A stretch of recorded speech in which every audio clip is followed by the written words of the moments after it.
McAfee World। आपने ninth and tenth class में electronic configuration सीखा हुआ है, बट वहां पर आपको जो इलेक्ट्रॉनिक कॉन्फ़िगरेशन सिखाया गया था, that was orbit electronic configuration. Orbit electronic configuration मतलब, पहले मैं उसी को एक बार रिवाइज करा दूं। ऑर्बिट इलेक्ट्रॉनिक कॉन्फ़िगरेशन मतलब आपके जो ऑर्बिटल्स ऑर्बिट्स होती हैं या शेल्स होती हैं, वो क्या होती है कि L M N, these are the orbits. इनके टर्म्स में आपको इलेक्ट्रॉनिक कॉन्फ़िगरेशन लिखाया गया था। और उन इलेक्ट्रॉनिक कॉन्फ़िगरेशंस को लिखने के लिए आपको एक नंबर याद रखना पड़ता था। We call it magic number. 2, 8, 8, 18, 18, 32, 32, ये आपको याद रखना होता था फॉर इलेक्ट्रॉनिक कॉन्फ़िगरेशन राइटिंग। तो इसी ऑर्डर में आप इलेक्ट्रॉनिक कॉन्फ़िगरेशन लिखा करते थे। ये सब क्या शो करते हैं? ये सब ऑर्बिट्स को शो कर रहा है। ठीक है। अभी हम लोग यहाँ पर जो सीखने वाले हैं वो थोड़ा सा और माइक्रो जाएगा। हमें पता है कि इलेक्ट्रॉन्स ऑर्बिट्स के अंदर सब सब शेल्स में लाई करते हैं। तो अब हम लोग इलेक्ट्रॉनिक कॉन्फ़िगरेशन लिखेंगे इन टर्म्स ऑफ सब शेल्स। ठीक है। तो आज हम लोग जो इलेक्ट्रॉनिक कॉन्फ़िगरेशन करने जा रहे हैं वो है in terms of sub shell. तो उन इलेक्ट्रॉनिक कॉन्फ़िगरेशन को स्टार्ट करने के लिए या इलेक्ट्रॉनिक कॉन्फ़िगरेशन लिखने के लिए हमको एक प्रिंसिपल फॉलो करना पड़ता है, दैट इज कॉल्ड ऑफ बाउ प्रिंसिपल।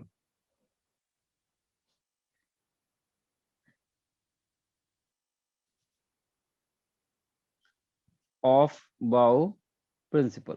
ये ऑफ बाउ प्रिंसिपल क्या होता है? तो इसमें सबसे पहली चीज समझिए, ये जो ऑफ बाउ है ये किसी साइंटिस्ट का नेम नहीं है। ठीक है, ये किसी पर्सन का नेम नहीं है, ये ग्रीक वर्ड है। इसका मीनिंग होता है असेंडिंग ऑर्डर और इंक्रीजिंग ऑर्डर। इसका मीनिंग होता है असेंडिंग ऑर्डर और इंक्रीजिंग ऑर्डर। तो according to this rule, electrons are filled in increasing order of energy in sub shells. Right down. According to this principle, electrons are filled in sub shell in increasing order of energy. Increasing order of energy. Electrons are filled in subshell in increasing order of energy.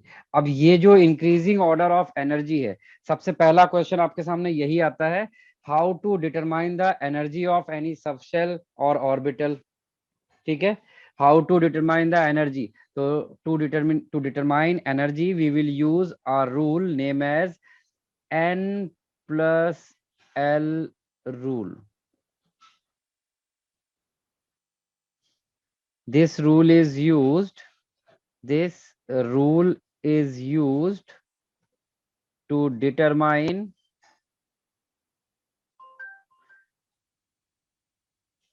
energy of atomic orbitals. This rule is used to determine the energy of atomic orbitals. अब कैसे determine करता है? तो इस rule की शुरुआत करते हैं। Rule number one. Rule number one हमारा क्या होता है? रूल नंबर वन है energy of orbital. Energy of any orbital is directly proportional to the n plus l value। और आपको यहाँ पर पता है कि ये n और l क्या है। Here n belongs to principal quantum number and l belongs to azimuthal quantum number। ठीक है। तो अगर हमें n प्लस एल वैल्यूज पता है तो हम लोग ऑर्बिटल्स की एनर्जी डिसाइड कर सकते हैं। फॉर एग्जांपल जैसे आपको मैं यहाँ पर दूं 2s और 1s, इनकी एनर्जी डिटरमाइन करिए। करिए इनकी एनर्जी डिटरमाइन। तो यहाँ पर आप देखेंगे ये क्या शो करता है, n। और s ऑर्बिटल के लिए l क्या होता है, 0। तो यहाँ से आपको n प्लस एल का वैल्यू कितना आ गया है, 2 आ गया। ऐसे इसका निकालिए जरा। इसका आएगा 1 प्लस 0, 1। इससे क्या पता चला, कौन सी किसकी n plus L value greater है, 2s की। तो energy of 2s is greater than 1s। In the same way we can compare 2p and 4s। 2p क्या होता है आपका, 2+1, और 4s क्या हो जाएगा, 4+0। तो इन दोनों में से किसकी एनर्जी ग्रेटर होगी, 4s की। तो सिंपली हमें क्या करना है, ऑर्बिटल्स का n plus L value find करना है, और जिसके लिए n plus L value greater होगी उसकी एनर्जी भी ग्रेटर होगी। किसी को इस पॉइंट में कोई कंफ्यूजन है, एनीथिंग, कोई डाउट? नो डाउट, ठीक है। फिर आगे बढ़ते हैं। इसके बाद सेकंड रूल होता है इसमें, if if n plus L value is same, ठीक है, अगर किसी भी ऑर्बिटल, एनी टू ऑर्बिटल्स के लिए n plus L value same आ जाती है, या 2 या 3 ऑर्बिटल्स के लिए, तो फिर अब हम कैसे डिटरमाइन करेंगे एनर्जी। तो उस केस में जो एनर्जी होती है वो डायरेक्टली प्रोपोर्शनल है प्रिंसिपल क्वांटम नंबर n के। जिसका n वैल्यू हाई होगा उसका एनर्जी भी हाई एज्यूम किया जाएगा। फॉर एग्जाम्पल आप यहाँ पर लीजिए 3p एंड 4s।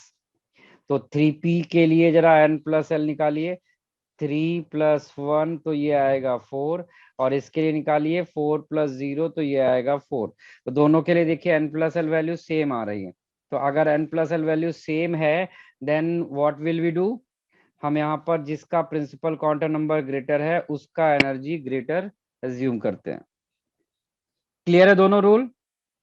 किसी के पास कोई कंफ्यूजन है इसमें रूल्स के रिगार्डिंग, तो आप पूछिए, एनीथिंग, कुछ भी आपके दिमाग में आ रहा हो।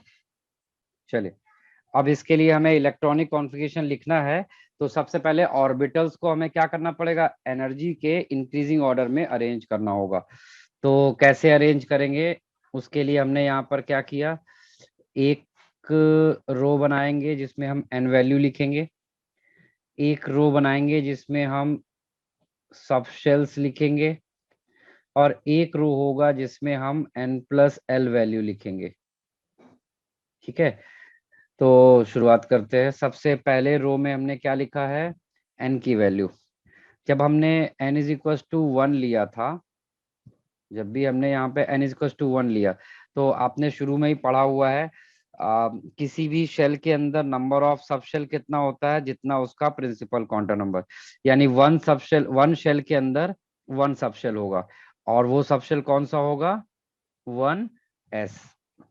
ऐसे ही 2 सब शेल के लिए जब आप पिक करेंगे, तो उसके अंदर कौन सा सब शेल होगा, 2 सब शेल होंगे। कौन कौन से, 2s and 2p, we call it 2s and 2p। फिर हम लोग थर्ड शेल की तरफ जाएंगे, तो वहां पर 3 सब शेल्स होंगी, 3s, 3p, 3d। फिर हम लोग जब 4 में मूव करेंगे तो वहां पे 4 सब शेल्स होंगी, 4s, 4p, 4d, 4f। फिर हम लोग जब 5 में मूव करेंगे तो वहां पर 5 सब शेल्स होंगी, 5s, 5p, 5d, 5f, 5g। हम उसके आगे जब मूव करेंगे 6 में, तो वहां पर और ज्यादा सबशेल्स होंगी, 6 होंगी। तो उनको कैसे लिखेंगे, 6s, 6p, 6d, 6f, 6g, 6h।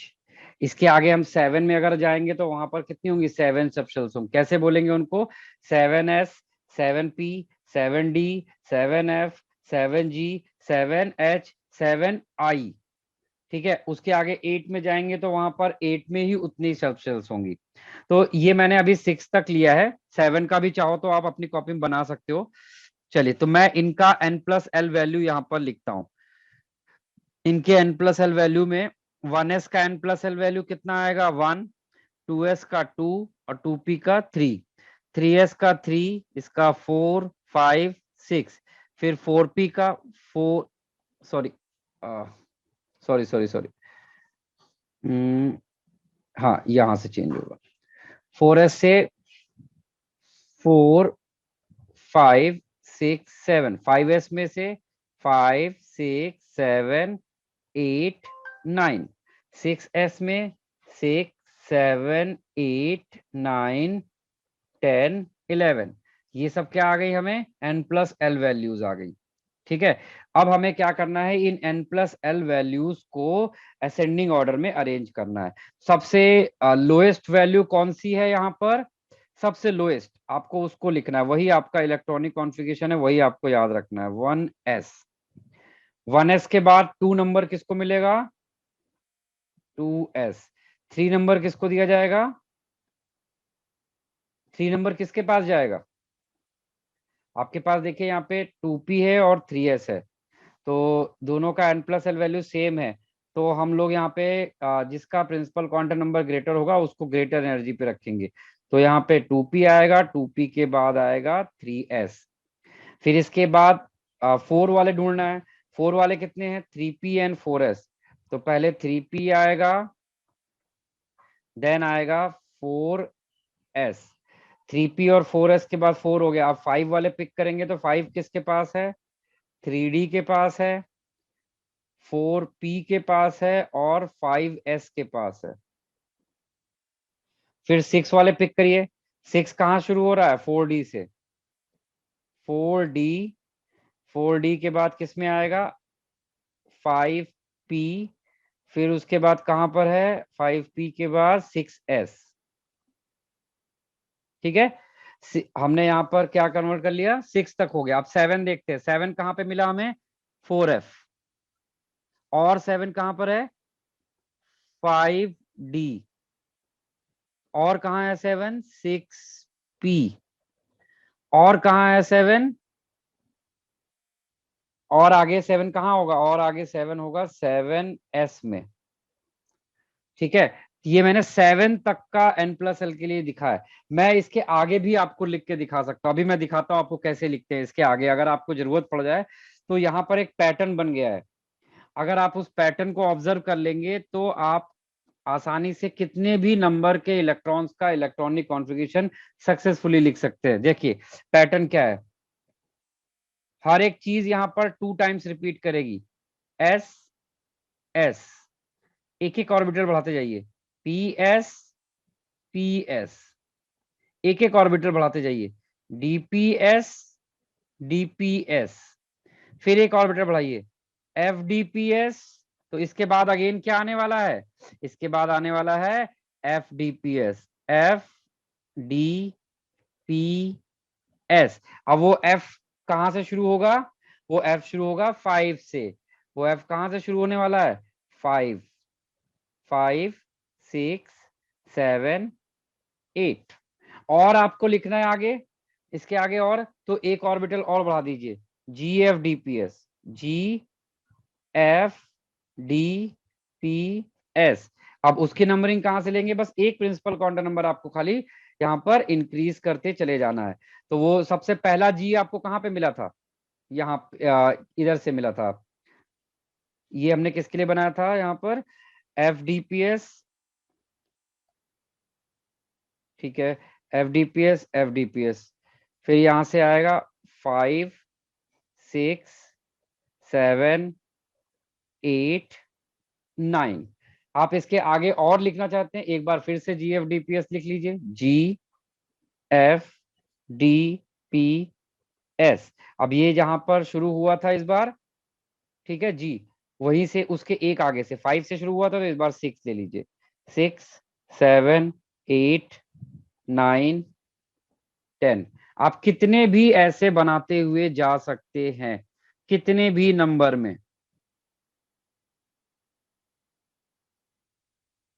आपको वैसे अभी इतने एटम ही डिस्कवर नहीं हुए हैं कि जिसमें इतना इलेक्ट्रॉनिक कॉन्फ़िगरेशन आ जाए, इतने एटम अभी डिस्कवर ही नहीं हुए हैं, अभी टोटल 118 एलिमेंट ही है हमारे पास। ठीक है, तो ये आपका जो आपको दिख रहा है यहाँ पर, इसको बोलते हैं इलेक्ट्रॉनिक कॉन्फ़िगरेशन। ठीक है, तो ये इलेक्ट्रॉनिक कॉन्फ़िगरेशन आपने लिखा, क्लियर। अब देखिए यहाँ पर एक करेक्शन मैं बता दूं शुरू से ही, लेट अस सपोज मैं यहाँ पर एटॉम इलेक्ट्रॉनिक कॉन्फ़िगरेशन लिख रहा हूँ 22 का, ध्यान से देखिए मैं कैसे लिखता हूं। अच्छा, उसको भी शुरू करने से पहले एक और चीज बता दें, फिर उसके पास है। हमें पता है कि एस ऑर्बिटल, आपको ये याद रखना पड़ेगा, एस ऑर्बिटल में मैक्सिमम कितने इलेक्ट्रॉन हो सकते हैं? 2। ये आपको बाय हार्ट रखना पड़ेगा अपने दिमाग में एकदम फिक्स। पी में कितने हो सकते हैं? 6। डी में कितने हो सकते हैं? 10। एफ में कितने हो सकते हैं? 14। जी में कितने हो सकते हैं? 18। एच में कितने हो सकते हैं? 22। तो ये नंबर्स आपको याद रखने पड़ेंगे। ठीक है, किसी भी ऑर्बिटल में जितना उसकी कैपेसिटी है उससे ज्यादा आप इलेक्ट्रॉन नहीं फिल कर सकते। चलिए, अब मैं जो चीज बताने जा रहा था उसको ध्यान से सुनिएगा। जैसे आप 22 है, अगर आप इसका इलेक्ट्रॉनिक कॉन्फ़िगरेशन लिखेंगे, सबसे पहले आप लिखेंगे 1s। और s में कितने इलेक्ट्रॉन जा सकते हैं? 2। फिर उसके बाद 2s में कितने इलेक्ट्रॉन जा सकते हैं? 2। फिर आप लिखेंगे 2p में कितने इलेक्ट्रॉन जा सकते हैं? 2। फिर आपको लिखना है 3s में कितने इलेक्ट्रॉन जा सकते हैं? सॉरी, मैं क्या लिख रहा हूं, 2p में तो 6 हो जाएगा, 2p में 6 जाता है। फिर 3s में कितने जा सकते हैं? 2। फिर उसके बाद आएगा 3p में कितने जाएंगे? 6। यहां तक जरा इलेक्ट्रॉन काउंट करिए, कितने हुए? 2 4 6, कितना हुआ? 10। 10 2 12, 12 6 18, 18 हो गया यहाँ पे। 3p के बाद देखिए जरा यहाँ पर क्या आया है? 4s आया था, तो हमने 4s लिया। 4s में मैक्सिमम कितने जा सकते हैं? 2। तो 18 और 2 बन गया 20। 4s के बाद आता है 3d। 3d आया, तो अब कितने इलेक्ट्रॉन बचे? 20 के बाद सिर्फ 2 इलेक्ट्रॉन बचे। तो इस लास्ट वाले d ऑर्बिटल में कितने इलेक्ट्रॉन जा रहे हैं? ओनली 2 इलेक्ट्रॉन एंटर करेंगे। ठीक है, तो ये मैंने क्या लिख के दिखाया आपको? एनर्जी के ऑर्डर में। This is called order of energy. Energy के ऑर्डर में इनको अरेंज किया गया है। लेकिन ये आपका एग्जैक्ट इलेक्ट्रॉनिक कॉन्फ़िगरेशन नहीं है, ये आपने एनर्जी के ऑर्डर में लिखा है। लेकिन कभी भी यहाँ पर अगर आप नोटिस करेंगे, ये फर्स्ट फ्लोर है, ये सेकंड फ्लोर है, ये थर्ड फ्लोर है, और फिर फोर्थ फ्लोर आया, फिर थर्ड फ्लोर आया। किसी की बिल्डिंग में आपने ऐसा देखा है? किसी की बिल्डिंग में ऐसा आपने देखा हुआ है कि फर्स्ट फ्लोर आया, फिर सेकंड आया, फिर थर्ड आया, फिर फोर्थ आया और फिर थर्ड फ्लोर आ जाए? ऐसा किसी की बिल्डिंग में कभी आपने ऑब्जर्व किया है? नहीं ना। ये आपका एज पर पैटर्न नहीं है ना। तो आपको क्या करना पड़ेगा? इसको रीअरेंज करना पड़ेगा। ये आपने एनर्जी के ऑर्डर में लिखा, ये इलेक्ट्रॉन को फिल करने का ऑर्डर है। दिस इज, इसको मैं और यहां पे प्रिसाइसली लिख लूं, this is electron filling order. जब भी हम लोग ऑर्बिटल में इलेक्ट्रॉन फिल करते हैं तो ये ऑर्डर मिलता है। लेकिन जब आपको इलेक्ट्रॉनिक कॉन्फ़िगरेशन बोला जाए लिखने के लिए, ठीक है, तो आपको क्या लिखना है वो देखिए। उसके लिए आप इसका 1s बिल्कुल सही है, 2s बिल्कुल सही है, 1 के बाद 2 ही आता है। फिर 2p है, ये भी सही है। फिर 3 वाले सारे आपको लिखने पड़ेंगे, 3s2, 3p6 एंड 3d2। फिर लास्ट में आप लिखते हैं 4 वाला। यानी आपको इसको प्रिंसिपल क्वांटम नंबर के ऑर्डर में फर्दर रीअरेंज कर देना है। तो ये हो गया आपका इलेक्ट्रॉनिक कॉन्फ़िगरेशन। और यहां पर आउटर मोस्ट ऑर्बिट किसको बोलेंगे? This is called outer most orbit. तो जनरली होता क्या है कि जब बच्चों को इलेक्ट्रॉनिक कॉन्फ़िगरेशन लिखने को दिया जाता है और उनसे पूछा जाता है कि what is outer most orbit, तो आउटर मोस्ट ऑर्बिट जैसे इस वाले के अकॉर्डिंग वो देखेंगे तो उनको लगेगा कि 3D इज आउटर मोस्ट। यहीं से रॉन्ग हो जाता है assumption। ध्यान रखिएगा, आउटर मोस्ट ऑर्बिट कौन सी होती है? जिसका प्रिंसिपल क्वांटम नंबर सबसे हाई है। ठीक है, this is called outer most orbit. तो ये क्या है? इलेक्ट्रॉन फिलिंग का ऑर्डर। ठीक है, समझ लो ये कोई एक एलिमेंट ए है जिसका यहाँ पर इलेक्ट्रॉन फिलिंग का ऑर्डर है। अब अगर लेटर सपोज मैंने आपको बोला कि right the electronic configuration of A+2। +2 हमें क्या बताता है? +2 बताता है कि ए में से 2 इलेक्ट्रॉन रिमूव हो गए। अब वो इलेक्ट्रॉन रिमूव कहां से होंगे? Electron always outer most orbit से रिमूव किया जाता है। इलेक्ट्रॉन कहां से रिमूव किया जाता है? आप यहां पर लिख लो चाहो तो, electron always remove from outer most orbit.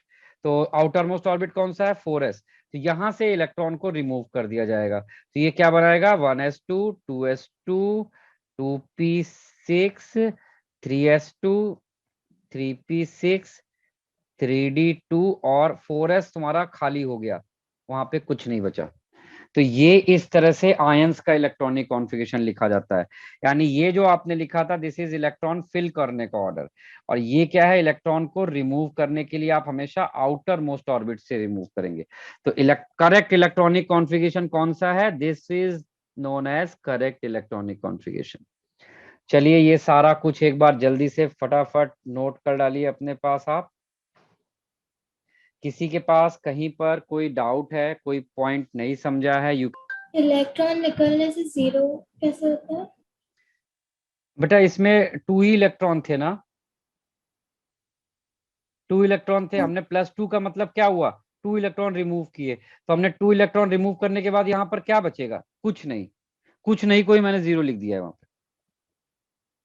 अगर तीन निकल गए तो वो पूरा तो ऑर्बिट चला अगर जाएगा। लेट गुड, अगर हम यहाँ पर A+3 होता तो हमारा इलेक्ट्रॉनिक कॉन्फ़िगरेशन आता 2s2, 2p6, 3s2, 3p6। अब 2 इलेक्ट्रॉन तो निकल गए कहां से, इसमें से, तो 1 इलेक्ट्रॉन इससे जाएगा, यानी पीछे से निकालना शुरू करेंगे। 2 गया, और ज्यादा जरूरत है इसमें से निकालिए, और ज्यादा जरूरत है इससे निकालेंगे, और ज्यादा की जरूरत है तो हम इससे निकालेंगे। तो इलेक्ट्रॉन रिमूव करने का ऑर्डर क्या आएगा, जो आपको दिख रहा है अभी, समझा। हाँ सर। ठीक है, ये जल्दी से फेयर कर लो, ये आपको याद भी रखना है। और आपको याद कौन सा रखना है, ये वाला जो पैटर्न है ये, दिस इज द थिंग जो आपको याद रखनी है। इलेक्ट्रॉनिक कॉन्फ़िगरेशन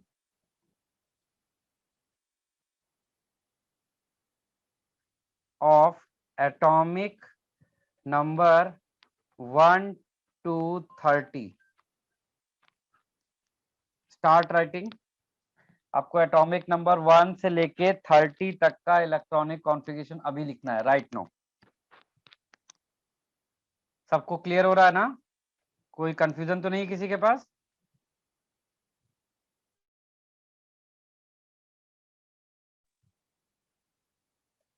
जिसका कंप्लीट हो जाए वो मुझे शेयर करे, after completing 1 to 30 element, you have to write all 30 element electronic configuration. Start 1s2, 2s2, 2p6, 3s2, 3p6, 3d9, 4s2। ये आपने लिखा होगा, but actually it is wrong. The correct one is 1s2, 2s2, 2p6, 3s2, 3p6, 3d10 and 4s1। ये इसका correct electronic configuration. आप में से कोई ये चीज पहले से जानता था ये बात,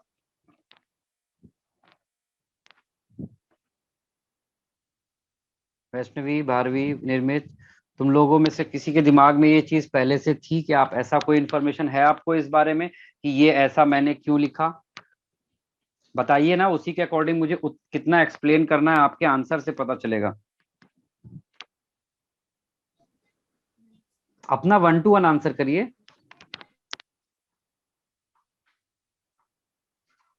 क्योंकि डी डी सब शेल में मैक्सिमम इलेक्ट्रॉन्स 10 होते हैं। मैक्सिमम नहीं, चलो देखो मैं बताता हूँ, ध्यान से सुनिएगा। यहाँ पर ऐसा क्यों हुआ है, उसको बोलते हैं half fill, half fill and full fill stability. एक टर्म होता है half filled and full fill stability. हमारे पास जितनी भी ऑर्बिटल्स हैं, जरा उनका हाफ फिल और फुल फिल ऑर्बिटल देखते हैं। एस ऑर्बिटल है, ठीक है, इसको ऐसे बना लीजिए। यहाँ पर नेक्स्ट पेज में चलते हैं। हमने यहाँ पर ऑर्बिटल लिखा, ऑर्बिटल के बाद उसका हाफ फिल और फुल फिल हर एक ऑर्बिटल का। तो जब आप इनका लिखोगे तो और एस ऑर्बिटल के लिए हाफ फिल कितना होता है 1 इलेक्ट्रॉन और फुल फिल कितना हो गया 2 इलेक्ट्रॉन। पी ऑर्बिटल के लिए हाफ फिल हो गया 3 electron and full fill is how much 6 electron. D orbital के लिए हाफ फिल हो जाएगा 5 एंड फुल फिल इज 10।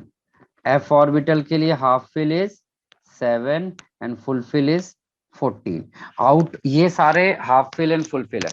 तो ध्यान रखिएगा कि जब भी atomic orbitals either half fill या फुल फिल होती हैं they have additional stability, they have additional stability than any other arrangement like half fill या फुल फिल के अलावा कोई और इलेक्ट्रॉन्स का फिलिंग अरेंजमेंट अगर वहां पर है उसके रिस्पेक्ट में half fill and fulfill arrangement is more stable.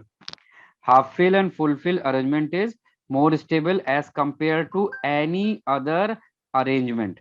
ये चीज एक आपको अपने दिमाग में यहाँ पर रखनी पड़ेगी, ठीक है। अच्छा, अब इसके बाद आउट ऑफ दीज ये जो डी ऑर्बिटल है, ठीक है, इस डी ऑर्बिटल में ये हाफ फिल और फुल फिल स्टेबिलिटी सबसे ज्यादा होती है, ठीक है। तो अब इसी हाफ फिल और फुल फिल स्टेबिलिटी की वजह से जब भी डी ऑर्बिटल में कभी भी अगर कहीं पर D4 अरेंजमेंट आता है और D9 अरेंजमेंट आता है तो ये अपने आप को रीअरेंज करता है।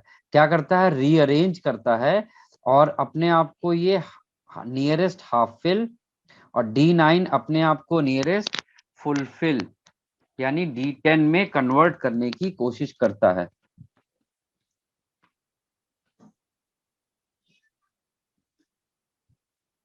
ठीक है। तो यहां पर मैंने क्या बताया कि जितनी भी ऑर्बिटल्स हैं वो हाफ फिल और फुल फिल फॉर्म में ज्यादा स्टेबल होती हैं और स्पेशली डी ऑर्बिटल अपने आप, डी ऑर्बिटल तो इतना स्टेबल होता है कि अगर वो D4 या D9 अरेंजमेंट उसको कहीं पर मिलता है किसी इलेक्ट्रॉनिक कॉन्फ़िगरेशन में तो वो अपने आप को क्या करता है इलेक्ट्रॉन बोरो करके हाफ फिल या फुल फिल में कन्वर्ट कर लेता है रीअरेंज करके, ठीक है। अब ये तो मैंने बताया कि वो क्यों अपने आप को उसने D5 और D9 से D10 कैसे बन गया था, to achieve half fill and full fill stability, half fill and full fill stability, ठीक है। अब आते हैं इस रीजन पे कि why half fill and full fill orbitals are more stable, why half fill and full fill orbitals are more stable. आप चाहो तो इसको एक हेडिंग की तरह लिख लो यहां पर, Y half fill and full fill orbitals are more stable, ठीक है। तो इसके टू रीजंस हैं, there are two reason for this extraordinary stability. First reason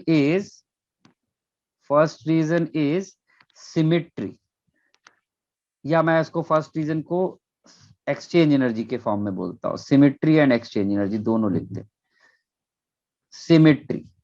and second reason is exchange energy, ठीक है।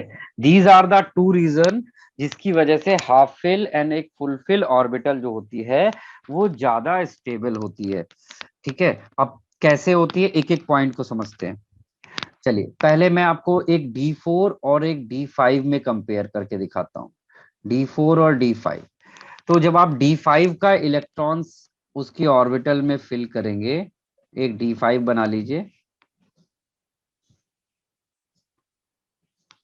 एक यहां पर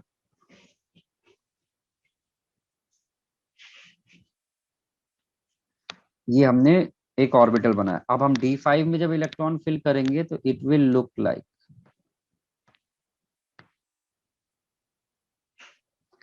5, ऐसा दिखेगा। D4 में जब आप फिल करेंगे तो ये इस तरह से दिखेगा, ठीक है। अच्छा, अब पहला पॉइंट कंपेयर करते हैं सिमेट्री। कौन ज्यादा सिमेट्रिकल है यहाँ पर देखिए जरा, विच इज मोर सिमेट्रिकल।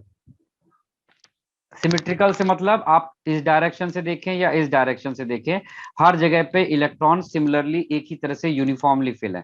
लेकिन अगर आप इसमें इस डायरेक्शन से देखें और इसमें इस डायरेक्शन से देखें, क्या आपको सिमेट्री फील हो रही है? नहीं सर। नहीं।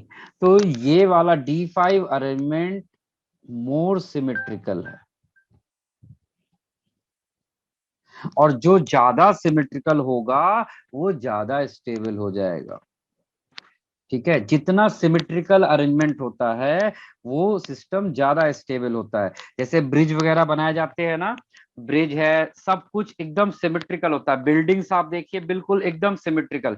किसी की बिल्डिंग ऐसे कभी नहीं बनती है कि किसी में भी कोई भी शेप आ जाए, कोई भी एंगल आ जाए, नहीं, एवरीथिंग सिमेट्रिकल रखा जाता है। सिमेट्रिकल बिल्डिंग्स ज्यादा स्टेबल होती है। जैसे आपने ताजमहल को देखिए, ताजमहल को अगर आप एकदम बिल्कुल मीट से कट करेंगे ना, तो उसका लेफ्ट और राइट एग्जैक्टली एक दूसरे के मिरर इमेज होंगे। तो जितना सिमेट्रिकल सिस्टम होता है वो उतना ज्यादा स्टेबल होता है। क्लियर? तो जब भी हम किसी भी अदर ऑर्बिटल को कंपेयर करेंगे, तो उनमें सबसे पहली चीज हम क्या देखेंगे? सिमेट्री। जो ज्यादा सिमेट्रिकल होगा ज्यादा अरेंजमेंट होगा। तो D5 में D1 से देखिए D2, D3, D7, D6, इन सबको अगर आप देखेंगे, उन सब में सिमेट्री अगर कंपेयर करेंगे तो D5 इज मोर सिमेट्रिकल। तो D5 अगर ज्यादा सिमेट्रिकल है तो उस केस में उसकी स्टेबिलिटी भी ज्यादा होगी। ठीक है, एक तो ये पॉइंट इंपॉर्टेंट होता है। अच्छा, अब अब हम दो सिमेट्रिकल स्ट्रक्चर ले रहे हैं, D5 एंड D10। हम लोग यहां पर दो सिमेट्रिकल स्ट्रक्चर ले रहे हैं। ठीक है, तो मैं D5 यहां पहले बना लेता हूं।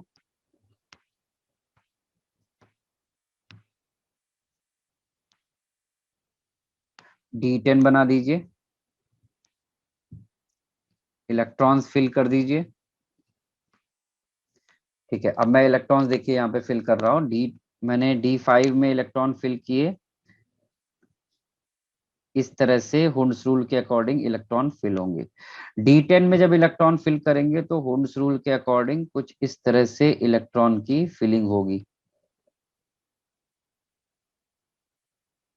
ठीक है, तो अब जरा D5 और D10 को आप ध्यान से ऑब्जर्व करिए, दोनों में सिमिट्री पहले कंपेयर करिए।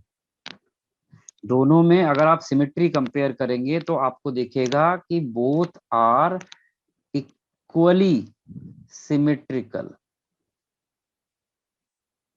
दोनों एक इक्वली सिमेट्रिकल है, एग्जैक्टली जैसे इसको लेफ्ट और राइट कहीं से भी देखें तो सेम मिलेगा, इसको भी लेफ्ट राइट कहीं से भी देखें तो ये सेम मिलेगा। तो अब इन दोनों में अगर हमें रिलेटिव स्टेबिलिटी कंपेयर करनी है D5 और D10 में, तो हमारे पास दो पॉइंट है स्टेबिलिटी कंपेयर करने के लिए, सिमेट्री और एक्सचेंज एनर्जी। पहले हमेशा सिमेट्री देखेंगे, लेकिन सिमेट्री से डिसीजन नहीं मिला। अब हम लोग क्या देखने जा रहे हैं यहाँ पर? Exchange energy.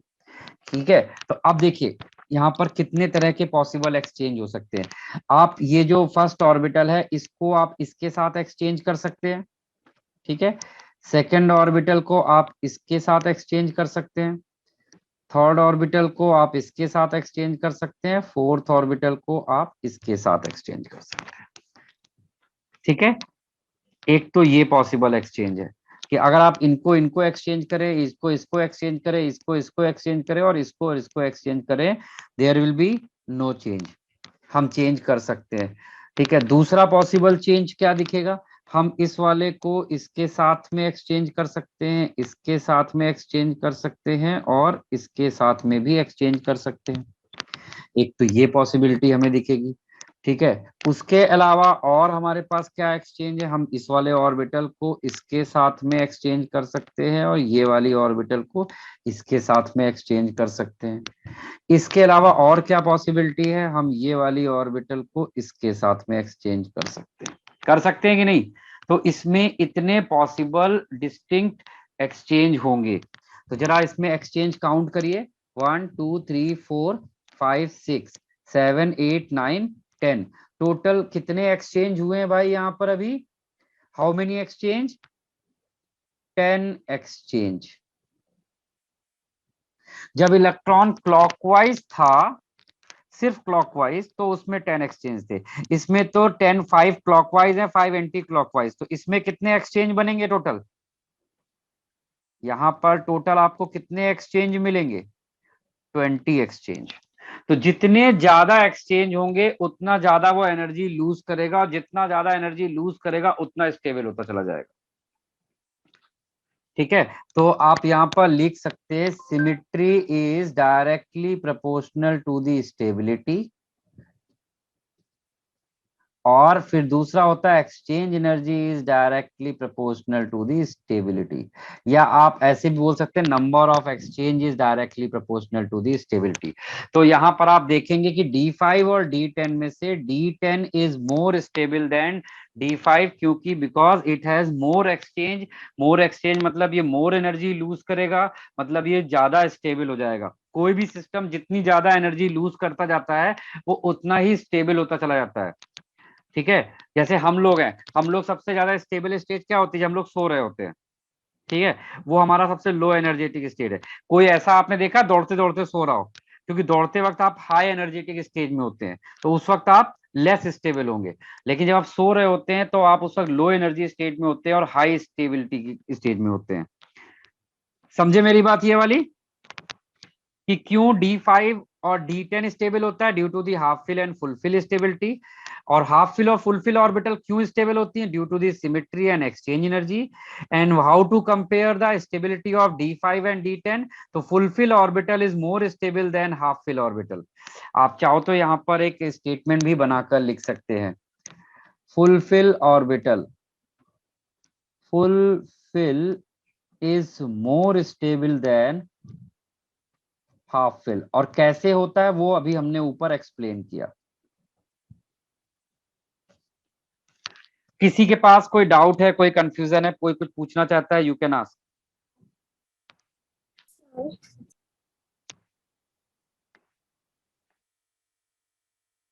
सर, हाँ, ऊपर का पार्ट समझाओगे? मैं डिस्कनेक्ट हो गई थी। कहाँ से डिस्कनेक्ट हुए थे आप? ये ऑर्बिटल हाफ फिल ये यही पार्ट है। मैंने यहाँ पे बताया था कि ये हर एक ऑर्बिटल में दो पॉसिबल केसेस होते हैं, या तो वो कभी हाफ फिल हो सकती है और फुल फिल। तो जब भी ऑर्बिटल हाफ फिल या फुल फिल होती है तो वो सबसे ज्यादा स्टेबल होती है। तो मैंने यहाँ पर दिखाया था S का हाफ फिल होता है 1 और फुल फिल होता है 2, P का हाफ फिल है 3 and full fill is 6, D का हाफ फिल 5 है और फुल फिल 10 है, F का हाफ फिल 7 है और F का फुल फिल 14 है। ठीक है, फिर मैंने ये बताया कि why half fill and full fill orbitals are more stable due to these two reason, symmetry and exchange energy. जितना ज्यादा सिमेट्रिकल इलेक्ट्रॉन्स का अरेंजमेंट होगा उतना ज्यादा स्टेबल, जितने ज्यादा नंबर ऑफ एक्सचेंज होंगे उतनी ज्यादा स्टेबिलिटी। तो पहले मैंने एक D5 और D4 एक अनसिमेट्रिकल अरेंजमेंट लिया, तो दिखाई दिया हमें यहाँ पर कि D4 असिमेट्रिकल है और D5 सिमेट्रिकल है। तो जो ज्यादा सिमेट्रिकल है वो ज्यादा स्टेबल है। D5 और D10 जब हमने देखा तो दोनों में सिमेट्री तो इक्वल थी, तो फिर हमने एक्सचेंज एनर्जी देखी, तो D5 में टोटल पॉसिबल एक्सचेंज इलेक्ट्रॉन्स के 10 होते हैं, एंड D10 में नंबर ऑफ पॉसिबल एक्सचेंज जो होता है वो 20 होता है। तो जितने ज्यादा एक्सचेंज होंगे उतना ज्यादा वो एनर्जी लूज करेगा, जितना ज्यादा एनर्जी लूज करेगा वो उतना ज्यादा स्टेबल होता चला जाएगा। अभी क्लियर है? हाँ सर। तो ये मैंने एक्सप्लेन किया कि why half fill orbitals are more stable than full fill. तो पीछे जो मैंने एक चीज बोली थी वो फिर से एक बार हम लोग देखते हैं। पीछे मैंने बोला कि जो क्रोमियम और कॉपर है, इसका अगर आप नॉर्मल रूल से इलेक्ट्रॉनिक कॉन्फ़िगरेशन लिखोगे तो वो ऐसा आएगा, बट जब भी ये D4 अरेंजमेंट होता है तो ये इलेक्ट्रॉन जो 4s में जाने वाला होता है, 4s में ना जाके वो D5 में जाएगा, D में जाएगा, सो दैट वो अपने आप को ज्यादा स्टेबल कर दे। क्योंकि इलेक्ट्रॉनिक अरेंजमेंट इस तरह से होना चाहिए कि एटम अपने आप को स्टेबल करे, कोई भी एटम अपने आप को अनस्टेबल नहीं करना चाहता। लेकिन सिर्फ डी ऑर्बिटल में ही ऐसा होता है कि वो अपने आप को स्टेबल करने के लिए इलेक्ट्रॉन के एनर्जी के ऑर्डर को वायलेट करा सके। तो जब D4 और D9 अरेंजमेंट होगा, इन दैट केस इलेक्ट्रॉन जो 4s में जाना चाहिए था वो D में चला जाएगा और 4s बिकम 4s1। ऐसे ही जब D9 अरेंजमेंट होगा तो इलेक्ट्रॉन जो 4s में जाना चाहिए था वो 4s में न जाके वो D10 में कन्वर्ट हो जाएगा। समझा मेरी बात? हाँ सर। ठीक है। अब आपके पास इंपॉर्टेंट चीज ये है कि ऐसा आपको और कहां कहां देखने को मिलता है।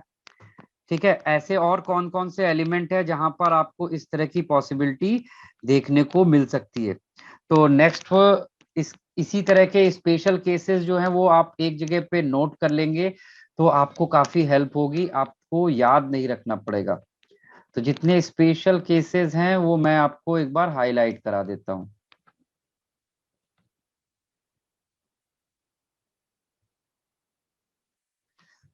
ठीक है, तो देखिए स्पेशल केस सबसे पहले मैं कॉपर को ही पिक करता हूँ, कॉपर के ही स्पेशल केस दिखाता हूँ।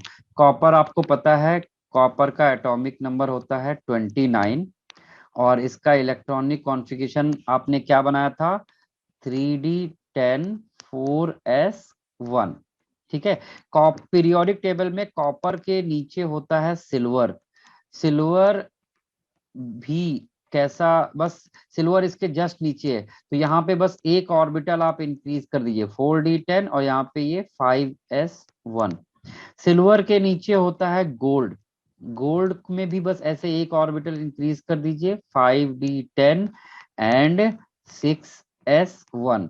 तो अगर आप कॉपर का इलेक्ट्रॉनिक कॉन्फ़िगरेशन जानते हैं तो आप सिमिलरली सिल्वर और गोल्ड का भी लिख सकते हैं। क्लियर है चीज? ऐसे ही एक और सीरीज होती है जो इंपॉर्टेंट है, वो है निकिल की सीरीज। निकिल वाले में स्पेशल एक्सेप्शन मिलता है, निकिल का एटॉमिक नंबर 28 होता है। वैसे इसके इलेक्ट्रॉनिक कॉन्फ़िगरेशन में कोई एक्सेप्शन नहीं है, ये 3D8 4s2 रहता है। लेकिन निकिल के नीचे होता है palladium, it is a very very special element of periodic table. Palladium, palladium में क्या होता है कि इस 3 के नीचे आएगा तो ये 4D हो जाएगा, 4s के नीचे आएगा तो ये 5s हो जाएगा। लेकिन इसमें 4D में 10 इलेक्ट्रॉन होते हैं और 5s में 0। मतलब ये अपने आप को फुलफिल स्टेबल करने के लिए 5s के दोनों इलेक्ट्रॉन ले सकता है। निकिल ऐसा नहीं कर सकता लेकिन पैलेडियम ऐसा कर पा रहा है। That's why palladium is the special element, most special element of periodic table. ऐसे ही नीचे आपका प्लेटिनम है, प्लेटिनम में कोई चेंज नहीं होता, 4 के नीचे आएगा ये 5D, 5 के नीचे आएगा 6s और यहाँ पर क्या होना चाहिए, 8 होना चाहिए और यहाँ पर 2। तो आप देख रहे हैं प्लेटिनम निकिल का जैसा ही इलेक्ट्रॉनिक कॉन्फ़िगरेशन बना रहा है, सिर्फ पैलेडियम जो है वो डिफरेंट है। तो जो डिफरेंट है वही आपके लिए स्पेशल है और यही एग्जाम में इंपॉर्टेंट हो जाता है। तो ये वाला आपको नोट कर लीजिए, याद रखना चाहिए। नोट कर लीजिए सारा, ये पूरा अच्छे से नोट करिए, ये पूरा मैं स्क्रीन पे फुल ले ले रहा हूं, आप इसको पूरा अच्छे से फेयर करिए पूरा। कोई कंफ्यूजन कुछ भी डाउट है रोकिए, उसको डिस्कस करिए। जितना ज्यादा आप मुझसे पूछोगे मैं, मुझे पता चलेगा कि मुझे कितना एक्सप्लेन करना है। तो आप डिस्कशन करिए without any hesitation. Special cases सिर्फ डी वाले में होता है ना? हाँ, ये स्पेशल केसेस आपको हमेशा डी में मिलेंगे। इवन ये जो हाफ फिल और फुल फिल स्टेबिलिटी में आप देखते हैं कि इलेक्ट्रॉन 4s में ना जाके डी में चला गया, ये सिर्फ डी में ही हो पाता है। बाकी सब के हाफ फिल और फुल फिल के लिए वो अपने आप में नेबर से इलेक्ट्रॉन नहीं गेन कर सकते, सिर्फ डी ऑर्बिटल ऐसा कर सकता है, ओनली डी ऑर्बिटल। इसीलिए यही सबसे इंपॉर्टेंट, इसीलिए मैंने डी वाले को स्टार किया है, आप उसको याद रखिएगा। चलिए चलिए, ये तो हमने इलेक्ट्रॉनिक कॉन्फ़िगरेशन सीखा। अब इलेक्ट्रॉनिक कॉन्फ़िगरेशन के साथ कुछ जुड़ी हुई चीजें हैं वो भी आपको आनी चाहिए।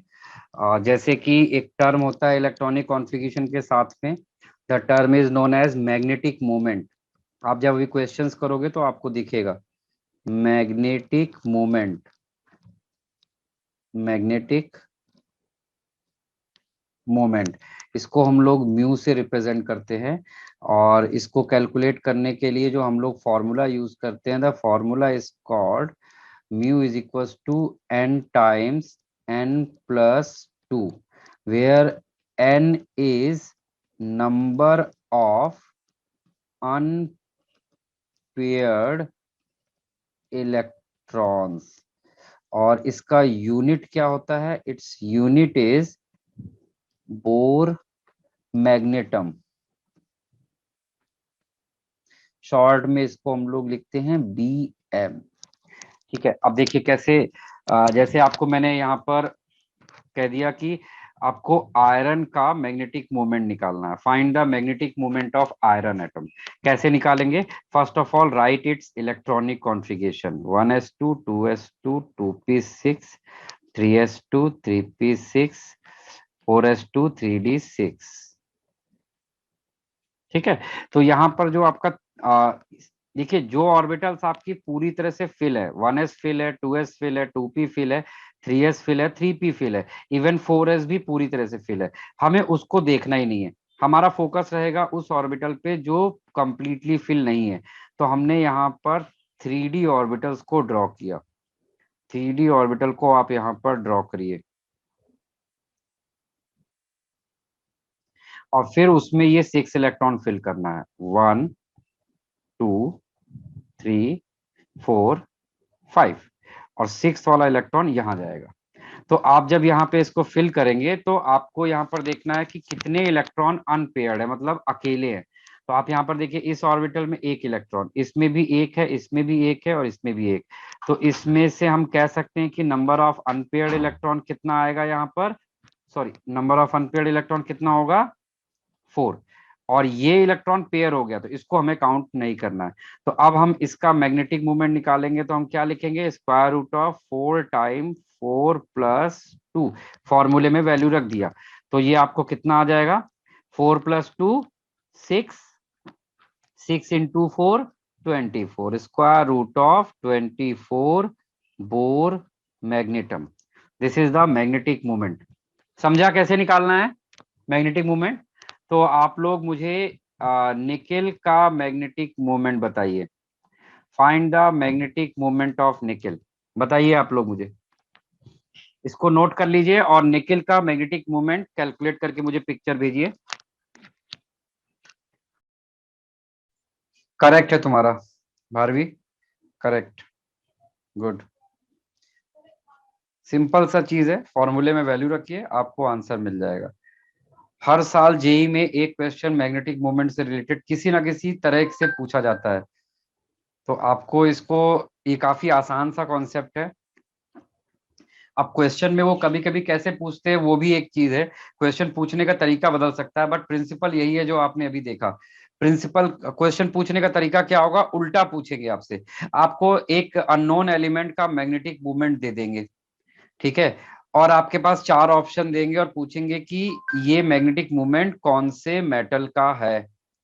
ठीक है, एक क्वेश्चन ऐसा आ सकता है, या फिर वो आपसे ऐसे भी पूछ सकते हैं कि आपको एक अननोन एलिमेंट का मैग्नेटिक मूवमेंट दे देंगे और पूछेगा कि according to this magnetic movement how many number of unpaired electron in atom.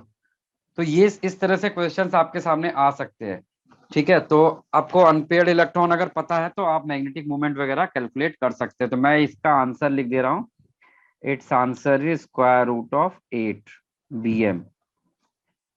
सबने बिल्कुल सही निकाला था। तो आई थिंक ये वाला कॉन्सेप्ट भी सबको क्लियर हो गया है। ठीक है, मैग्नेटिक मोमेंट हमने निकाल लिया। Now shape of atomic orbitals, now shape of atomic orbitals,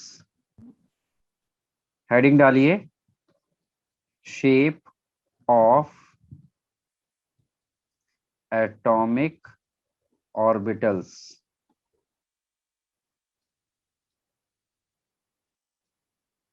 हमने जो SPDF ऑर्बिटल देखी है बस हमें उन्हीं का शेप बनाना है। स्टार्ट विद फर्स्ट S,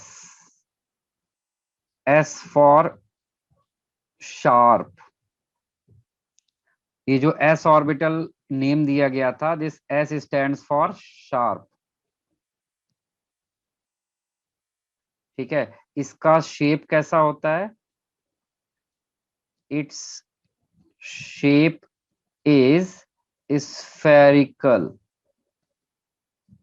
इसका शेप कैसा होता है? स्फेरिकल। चलिए देखिए कैसा दिखेगा इसका शेप। ये मैंने एक यहाँ पर एक्स एक्सिस है, यहाँ पर ये एक्स वाई, और आप ये तीसरी एक्सिस भी बना सकते हो, this is called Z. X Y Z axis बनाया। इस एक्स वाई जेड एक्सिस के ऊपर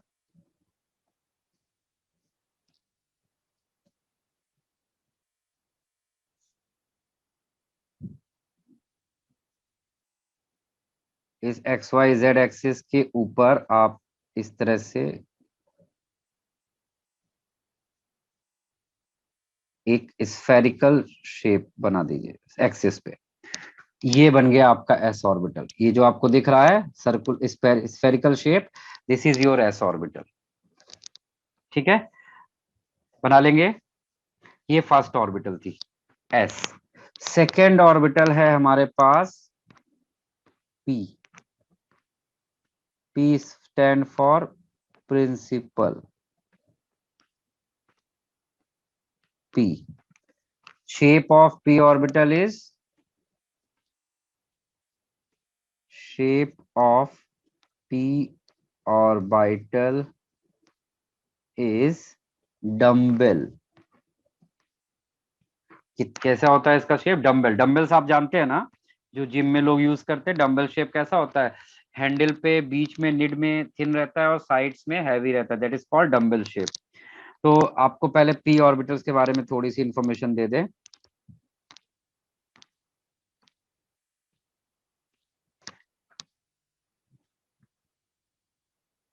यहाँ पर जो P3 ऑर्बिटल्स होती है, इनको नेम दिया जाता है Px, Py एंड Pz। इनको क्या बोला जाता है? Px, Py and Pz। And magnetic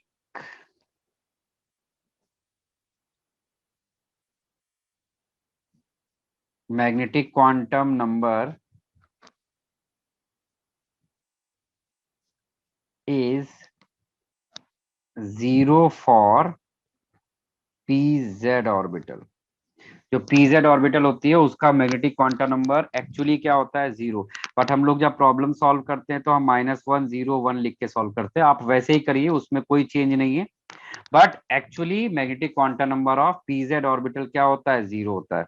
चलिए, अब अपने मैग्नेटिक क्वांटम नंबर के बाद हमारा नेक्स्ट आता है यहाँ पर वापस से हमें बनाना है ऑर्बिटल्स। तो मैं एक एक करके ऑर्बिटल्स यहाँ बनाता हूँ।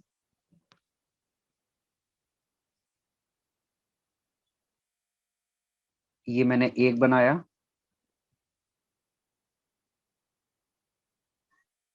दूसरा ये Py हो जाएगा, और फिर एक तीसरा बना लेते हैं यहाँ पर Pz।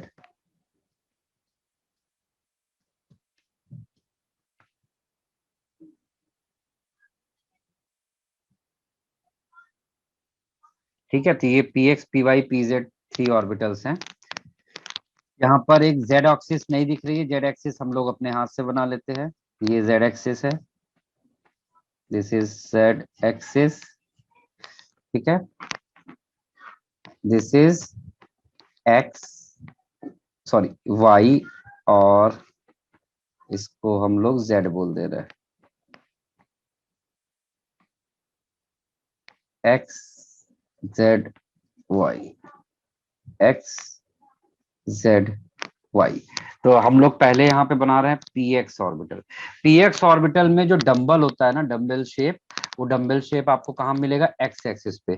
तो डंबल शेप में क्या होता है कि ये डंबल का शेप होता है। ठीक है, तो डंबल्स ये एक्स एक्सिस पे लाई करते हैं Px के इलेक्ट्रॉन। Py ऑर्बिटल जो होगा उसका कहां पर होगा? y एक्सिस पे डंबल बनेगा। Pz में कहां पर बनेगा? जेड एक्सिस पे बनेगा। समझा? ये px था, ये py ऑर्बिटल है और pz ऑर्बिटल। तो ये है शेप्स ऑफ एटॉमिक ऑर्बिटल्स। बना लीजिए, मेरे साथ साथ बनाते चलिए। पहला हमने एस ऑर्बिटल बनाया था। एस स्टैंड फॉर शार्प, ठीक है। पी स्टैंड फॉर प्रिंसिपल, और इसकी ऑर्बिटल्स इस तरह की होती है।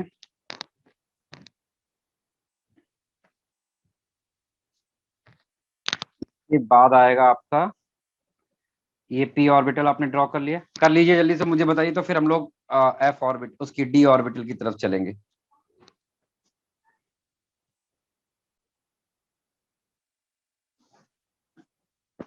चलिए, इसके बाद थर्ड ऑर्बिटल है हमारी d orbital. D orbital, d stands for diffuse, short में इसको डी लिखा जाता है। And shape is double dumbbell, double dumbbell, double dumbbell shape का रहता है ये, ठीक है। तो उसके पहले डी ऑर्बिटल्स को पहले समझ लेते हैं, कितनी डी ऑर्बिटल होती है।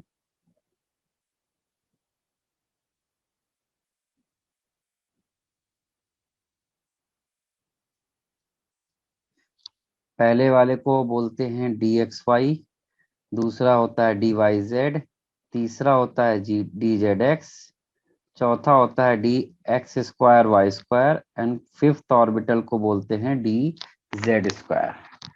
And magnetic magnetic quantum number of d z square orbital is zero. जो डी जेड स्क्वायर होती है उसका मैग्नेटिक क्वांटम नंबर जीरो होता है। लेकिन जब हम लोग क्वेश्चन करते हैं तो हम लोग कैसे लिखते हैं, -2, -1, 0, 1 एंड 2। आप बिल्कुल वही यूज करिए, उसमें कोई गलत नहीं है।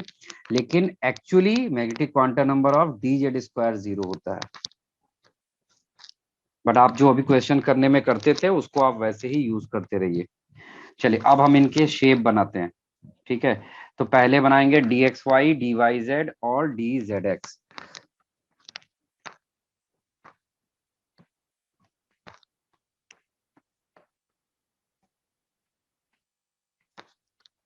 यहाँ पर हम लोग d x y, d y z, d z x, और नीचे बनाएंगे हम लोग d x square y square and d z square.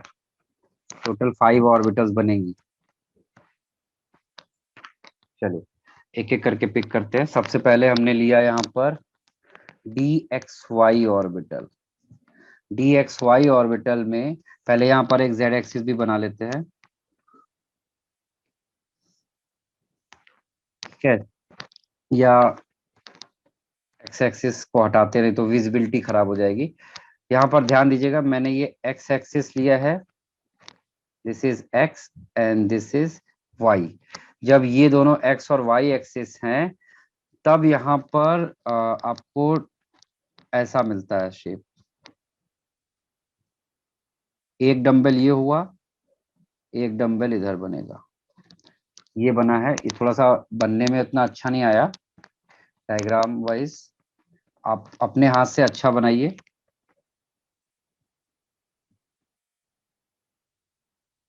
ठीक है, जितना अच्छा आप बना सकते हैं अपनी तरफ से कोशिश करिएगा। ये डी एक्स वाई था। फिर दूसरा हमने लिया है डी वाई जेड, यानी उसके लिए हमने वाई एक्सिस और जेड एक्सिस लिया। ये सिर्फ ऐसा नहीं कि ये तीनों एक्सिस होती नहीं है, वो अगर हम तीसरी एक्सिस बना देते हैं तो वो कंफ्यूजन सा आता है। इसीलिए मैं सिर्फ वो एक्सिस दिखा रहा हूँ जिसके रिस्पेक्ट में ये डायग्राम बन रहा है, ठीक है। फिर ये डी वाई जेड में भी अगेन इसी तरह से ही बनेगा जैसा ये वाला बना था।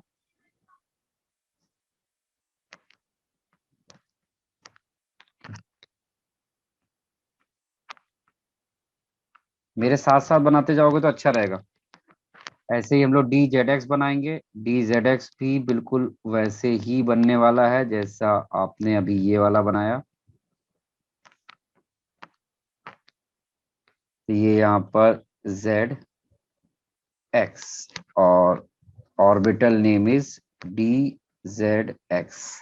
तो इसमें आप क्या देख रहे हो, इसमें जो ये जो ऑर्बिटल है ना, इन्हीं में इलेक्ट्रॉन होता है। इसका मतलब इलेक्ट्रॉन किसी भी एक्सिस पे नहीं है, इलेक्ट्रॉन कहाँ पर है, प्लेन में है। कौन सा प्लेन है ये, this plane is called x y plane, इसमें ये वाई जेड प्लेन, इसमें ये जेड एक्स प्लेन। तो d x y, d y z और डी जेड एक्स ऑर्बिटल में इलेक्ट्रॉन्स कहाँ पर होते हैं, प्लेन्स में होते हैं। What is the position of electron, electrons are present in planes. इसके बाद अब हम बनाने जा रहे हैं d x square y square and d z square. D x square dash y square, यहाँ पर हमने एक्स एक्सिस ले लिया और यहाँ पे ये वाई एक्सिस ले लिया। और इनका देखिए डायग्राम कैसे, इसमें इलेक्ट्रॉन्स इन एक्सिस पे होते हैं, कहाँ पर, एक्स और वाई। ये हो गया d x square y square. इनमें इलेक्ट्रॉन प्लेन्स पे नहीं, एक्सिस पे लाई करते हैं। ठीक है, और सबसे इंपॉर्टेंटली जो लास्ट में हमारा आएगा डी जेड स्क्वायर, सबसे यूनिक होता है डी जेड स्क्वायर। इसमें एक्चुअली डबल डंबल नहीं बनता,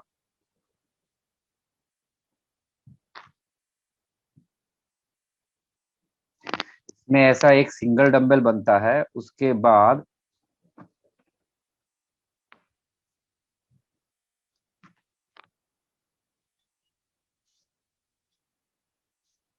एक सेंटर पर इस तरह से रिंग बनती है।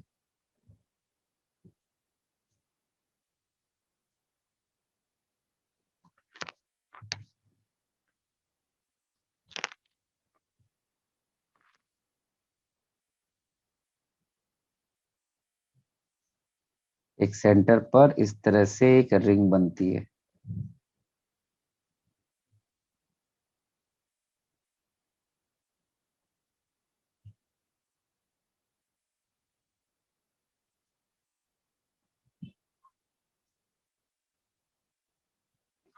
हाँ, ऐसा। ठीक है, एक ये सिंगल ऑर्बिटल बनेगी। ये कौन सी एक्सिस होती है, this is your Z axis. इसको हम लोग क्या नेम देंगे, जेड एक्सिस। ये कोई भी हो सकती है, एक्स वाई कोई भी हो सकती है। तो इसमें इलेक्ट्रॉन हमेशा सिर्फ जेड एक्सिस पे लाई करते हैं, और यहाँ पर इस तरह से रिंग बनती है। ठीक है, छल्ले जैसा होता है, रिंग जैसा। और इसके जो इस ये जो स्पेशल इसका शेप होता है, वी कॉल्ड इट बेबी सुदर शेप। ठीक है, this is your D orbitals. तो ये 5 डी ऑर्बिटल्स ड्रॉ कर लीजिए। जितना अच्छा आप बना सकते हैं अपनी तरफ से बनाने की कोशिश करिए। जितना आप अच्छा बनाओगे, आपको पढ़ने में और याद करने में खुद को अच्छा लगेगा। ड्रॉ हो जाए तो बताइएगा। हो गया सर।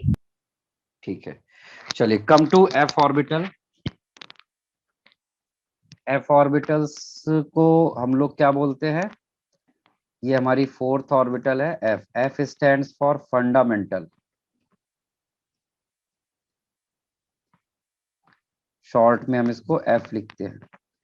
और इसका शेप कैसा रहता है, शेप इज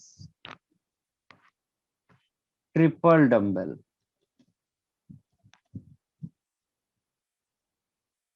अब इसका ट्रिपल डंबल अगर हम यहाँ बनाएंगे तो वो बहुत हौच पौच हो जाएगा, तो इट इज वेरी डिफिकल्ट कि मैं उसको यहाँ ड्रॉ करूँ। अगर आप देखना चाहते हैं तो बुकलेट में पेज नंबर 75 में मैंने एफ ऑर्बिटल का शेप दिया है, आप वहां से उसको देख सकते हैं। कलर डायग्राम है, आपको समझ भी आ जाएगा कैसा दिखता है देखने में वो। ठीक है, अभी मैं यहाँ पे सिर्फ इससे रिलेटेड इंफॉर्मेशन आपको यहाँ पे खाली दे देता हूँ। तो मैंने यहाँ पे एफ ऑर्बिटल्स ड्रॉ प्लॉट किया। एफ ऑर्बिटल में टोटल 7 रूम्स होते हैं। ठीक है, अब हर एक रूम का नेम बहुत इंपॉर्टेंट है, तो आप इनके नेम लिख लीजिए। यहाँ पर इनके नेम्स क्या होते हैं, फर्स्ट होता है आपका f x y square dash z square, ये फर्स्ट ऑर्बिटल है। सेकेंड ऑर्बिटल होता है आपका f y z square dash x square, ये सेकेंड ऑर्बिटल है। थर्ड ऑर्बिटल आपका रहता है f z x square dash y square, ये थर्ड ऑर्बिटल था, ये फर्स्ट, ये सेकंड, ये थर्ड।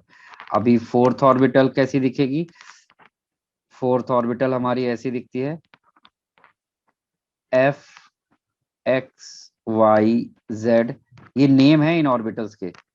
फिर उसके बाद नेक्स्ट ऑर्बिटल है f x cube, f y cube and f z cube. ये टोटल 7 ऑर्बिटल्स होती है। Out of these orbital magnetic quantum number of f z cube orbital is 0। तो ये आप एक बार अच्छे से इतनी इंफॉर्मेशन नोट कर लीजिए। बाकी इसका डायग्राम देखना है आपको, बुकलेट मैंने पेज नंबर बताया 75 76 पेज में जाइए, वहां पर आपको इसका कलर डायग्राम मिलेगा।